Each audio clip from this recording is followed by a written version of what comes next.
आप लोगों के कहने पर इतनी ज़्यादा रिक्वेस्ट के बाद मैं ले आई हूँ स्टॉक मार्केट के ऊपर वीडियो, जिसमें हम बात करेंगे बिल्कुल बेसिक्स की। अगर आप चाहते हो मैं इसको नेक्स्ट लेवल पे भी लेकर जाऊँ तो मेक श्योर इस वीडियो को लाइक करो और लोगों के साथ शेयर करो, ताकि मुझे पता चले कि इस टाइप के वीडियोस मुझे बनाने चाहिए और ज्यादा। तो शेयर क्या होता है? शेयर मतलब हिस्सा, राइट? तो उसी तरीके से कंपनी में आपको एक छोटा सा हिस्सा मिलता है जिसको बोलते हैं शेयर। तो जैसे मान लो आपके दोस्त ने 1 करोड़ की कंपनी स्टार्ट की, जहाँ पे उसने 80 लाख का अरेंजमेंट कहीं से कर लिया, आपको बोला आप 20 लाख इन्वेस्ट कर दो और आपको कंपनी में एक पर्टिकुलर हिस्सा मिल जाएगा। उसी तरीके से स्टॉक्स के थ्रू भी हम कंपनी का एक छोटा सा, मतलब 0.001% ही सही, लेकिन हिस्सा ओन करते हैं। मतलब किसी वे में कंपनी के मालिक होते हैं, शेयर होल्डर होते हैं। तो मान लो एक कंपनी है जिसकी 100 करोड़ की वैल्यूएशन है, ठीक है।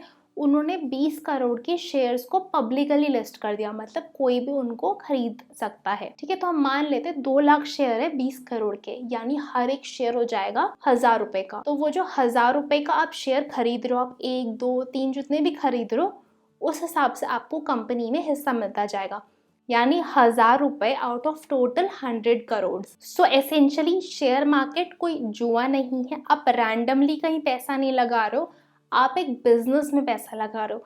जिस तरीके से आप अपने बिजनेस में इन्वेस्ट करने को जुआ नहीं बोलोगे, उसी तरीके से आप किसी और बिजनेस में इन्वेस्ट करने को जुआ नहीं बोलोगे, अगर आप पूरी नॉलेज के साथ, सोच समझ के, अपने एनालिसिस के साथ इन्वेस्ट कर रहे हो। तो शेयर मार्केट में इन्वेस्ट करें तो करें क्यों? आप मान लो एफडी में इन्वेस्ट करते हो, गोल्ड में इन्वेस्ट करते हो, अलग अलग जगह पे क्यों इन्वेस्ट करते हो? ताकि आपका पोर्टफोलियो डाइवर्सिफाई हो।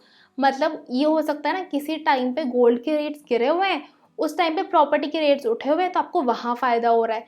या फिर किसी टाइम पे हो सकता है दोनों के रेट्स गिरे हुए हैं, शेयर मार्केट के उठ रहे हैं, तो आपको वहाँ फायदा होता है। तो इस तरीके से एसेट क्लासेस में डाइवर्सिफिकेशन हो जाता है। उसके साथ साथ स्टॉक्स ना आपको इतनी अच्छी डाइवर्सिफाइंग अपॉर्चुनिटी प्रोवाइड करता है with in stock market itself. मतलब आप अलग अलग इंडस्ट्रीज में इन्वेस्ट कर सकते हो, अलग टाइप के स्टॉक्स में इन्वेस्ट कर सकते हो, जैसे कि मार्केट कैपिटलाइजेशन के हिसाब से mid cap, large cap, small cap. और सबसे बड़ी बात, जब आप अलग अलग इंस्ट्रूमेंट्स के रिटर्न्स चेक करते हो ना, स्टॉक मार्केट का रिटर्न होता है सबसे ज़्यादा।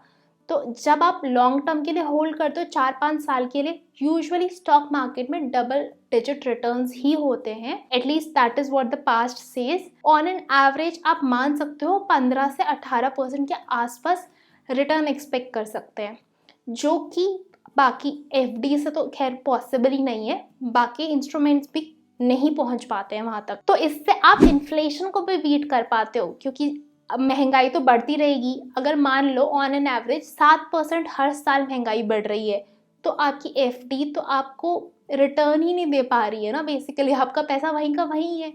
बल्कि स्टॉक मार्केट इन्फ्लेशन से आउट परफॉर्म करता है, तो आप कहीं ना कहीं अपनी वेल्थ, अपना ओवरऑल नेटवर्थ ग्रो कर रहे हो। एंड जब भी आपको जरूरत पड़े ना, जब चाहे आप पैसा निकाल सकते हो स्टॉक मार्केट से। कोई टाइम लिमिटेशन नहीं है, चाहो तो आज खरीदो, 2 दिन बाद पैसा निकाल लो, चाहे 20 साल बाद निकाल लो। लेकिन एक और फायदा है कि बहुत ही सिंपल है स्टॉक मार्केट में इन्वेस्ट करना। कोई ज़्यादा पेपर वर्क नहीं, कुछ और नहीं। एक बार आपने अपना डीमैट ट्रेडिंग अकाउंट खुलवा लिया है, आजकल तो बहुत सारे डिस्काउंट ब्रोकर्स है जहाँ पे आपको इतनी ब्रोकरेज भी नहीं देनी पड़ती, तो उनके साथ आपने एक बार अकाउंट खुलवा लिया। इनफैक्ट अकाउंट खुलवाना भी बहुत ही आसान है, और आप उस अकाउंट में जब चाहे ट्रेडिंग कर सकते हो, जितना मर्जी ट्रेडिंग कर सकते हो। इंस्टाग्राम स्क्रॉल करने जितना ईजी है स्टॉक मार्केट में ट्रेड करना। तो वर्क कैसे करता है ये स्टॉक मार्केट? बेसिकली जैसे कोई भी और मार्केट होती है ना, जहाँ पे rates are decided by buyers and sellers. मतलब कई बार होता है किसी चीज़ की डिमांड बहुत बढ़ जाती है, जैसे कि कोविड के पेंडेमिक जब स्टार्ट हुआ था, उस टाइम पे एकदम से सैनिटाइजर्स की डिमांड बहुत बढ़ गई थी। कुछ लोग ब्लैक में भी बेचने लग गए थे। वैसे ही रिसेंटली रेमडेसिविर के केस में भी यही हुआ था कि बहुत डिमांड थी, उतनी सप्लाई नहीं हो पा रही थी, मतलब उतना प्रोडक्शन नहीं हो पा रहा था, तो इसलिए कुछ लोग उसको ब्लैक में भी बेचने लग गए। ऑब्वियसली वो चीज़ बिल्कुल ही गलत है, बट इन जनरल आप देखो, प्याज, आलू जैसी बेसिक चीज़ों के भी जैसे ही प्याज थोड़े कम होने लगता है स्टॉक्स, एकदम से प्राइस बढ़ जाते हैं, कई बार 100-150 रुपए किलो तक भी चले जाते हैं। वहीं जैसे ही अगला सीजन आते ही फसल आती है, वो प्राइसेस फिर से गिर जाते हैं। तो इस तरीके से ना अगर डिमांड ज़्यादा है और सप्लाई कम है तो यूजुअली किसी चीज़ का प्राइस बढ़ जाता है, और अगर उल्टा होता है मतलब सप्लाई होती है ज़्यादा और इतनी डिमांड नहीं होती तो उस चीज़ का प्राइस गिरने लग जाता है। तो वैसा ही कुछ होता है स्टॉक मार्केट में। जब आप बाय और सेल करते हो कोई उसको बैठ के डिक्टेट नहीं करता, और ये डिमांड और सप्लाई के हिसाब से फेयर प्राइजेस मिलें सबको। मतलब ऐसा नहीं होना चाहिए ना कि किसी को बहुत ही सस्ते में कोई स्टॉक मिल रहा है वहीं किसी और को बहुत महंगे में मिल रहा है। एक ट्रांसपेरेंसी मेंटेन्ड हो। इन सब चीज़ों को रेगुलेट करने के लिए, इंश्योर करने के लिए सेबी है स्टॉक मार्केट का रेगुलेटर। सेबी इंश्योर करता है कि ट्रांसपेरेंसी बनी रहे और हम जैसे इन्वेस्टर्स का इंटरेस्ट प्रोटेक्टेड रहे। अब स्टॉक मार्केट तो मैं कर रही हूँ, होता क्या है स्टॉक मार्केट यार? तो जैसे कोई भी मार्केट होती है ना जहाँ पे आप जाके कोई चीज़ खरीदते हो बेचते हो, उसी तरीके से स्टॉक मार्केट होती है जहाँ पे आप स्टॉक्स को खरीदना बेचना करते हो। तो इसके लिए डेजिग्नेटेड मार्केट्स होती है जिनको बोलते हैं स्टॉक एक्सचेंजेस। जैसे कि इंडिया के 2 मेन स्टॉक एक्सचेंजेस हैं, NSE और BSE। तो जो BSE है ना that is one of the oldest stock exchanges, और काफ़ी बड़ा स्टॉक एक्सचेंज है जिसमें लगभग 6000 स्टॉक्स आर लिस्टेड। 1875 से है ये स्टॉक एक्सचेंज। अब एक ही स्टॉक एक्सचेंज नहीं होना चाहिए, ठीक है, तो उसके लिए NSE भी आ गया जिसको बोलते हैं नेशनल स्टॉक एक्सचेंज। एंड इसमें भी क्लोज टू 2000 स्टॉक्स तो लिस्टेड है, आई थिंक 1900 एंड समथिंग। तो जब आप इन्वेस्टमेंट स्टार्ट करते हो आपको 3 चीज़ों की बेसिक रिक्वायरमेंट रहती है। सबसे पहले ट्रेडिंग अकाउंट, मतलब एक अकाउंट जिसके थ्रू आप सिक्योरिटीज़ को खरीदना बेचना ये सब चीज़ें कर पाओ, ठीक है। वो आपको सिर्फ ट्रांजैक्शन में हेल्प करता है। अब आपने सिक्योरिटीज़ खरीद तो ली, अब वो डिजिटल फॉर्म में है। पुराने ज़माने में तो फिजिकल ऐसे कागज़ होते थे, वैसे वाला फॉर्म नहीं है, तो वो डिजिटल फॉर्म है। आप उसको स्टोर कहाँ करोगे?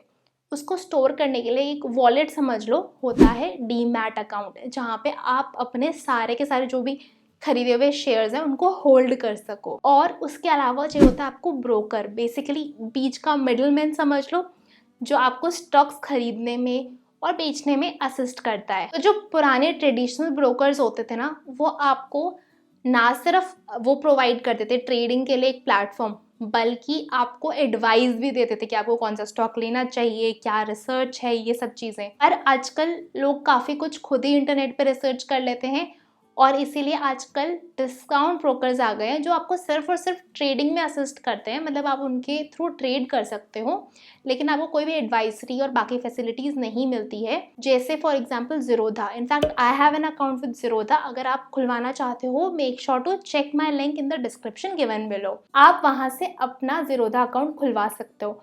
डिस्काउंट ब्रोकर्स को आप एडवाइजरी रिसर्च ये सब तो प्रोवाइड करना नहीं है, इसलिए इनकी फीस होती है बहुत ही ज़्यादा कम। तो आप इजीली इनके थ्रू अपनी ट्रांजैक्शंस कर सकते हो। डीमैट एंड ट्रेडिंग फैसिलिटीज़ आपको एक ही ब्रोकर के साथ मिल जाती है, और अकाउंट खुलवाना भी बहुत ही ईजी होता है।